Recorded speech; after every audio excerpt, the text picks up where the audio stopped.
Yes, God. Ooh, this lighting, girl. Not in drag, but I'm wearing a cool shirt. Who's done drugs? Raise your hands. Good. Okay. I started smoking pot. Got high. It took me several times to get high from marijuana when I was young. It took me several times. And my brother and his friends would be like, "Oh, you'll know." And I was like, "I think I'm high." And they're like, "No, no, no, you'll know." And that probably the seventh or eighth time when I smoked it, and then it hit me. I was like, I think I walked into my room, into my brother's room in the hallway upstairs like this, silently, maybe 6 or 7 times. And that's when I had my first interesting aftershock. When I came down from ecstasy, I had suicidal depression. Suicidal depression. I wanted to die.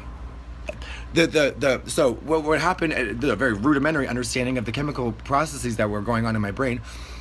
But these are good, happy feelings. These are happy chemicals. They're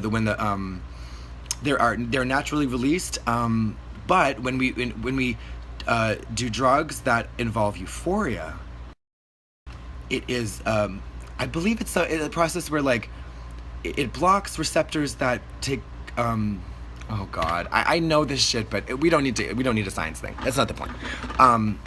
So eventually what happens, and you don't need a chemical degree, you don't need a degree in neurochemistry to know this, that eventually that euphoria, those chemicals run out. The happy feelings run out. And I was open, and I was just like, I wanted to talk to people. And I want to talk to people in French. And you don't understand, I was so shy as a kid. I mean, afraid of the world, afraid of everybody. So it opened me up. It was a really transcendent experience. And then there's a name for this, which I love. It's called anhedonia. I don't know if I'm pronouncing that right, but it means literally the absence of pleasure. Hedonia, hedonism. Hedonism is just like whatever. We just do what feels good all the time. Yeah. So, whether that's gorging on food and then retiring to the vomitorium and then gorging some more. And then, I use drugs to come out of my shell, man. I found a great combo in college, speed, weed, and booze. Never a huge fan of alcohol. Never been a fan.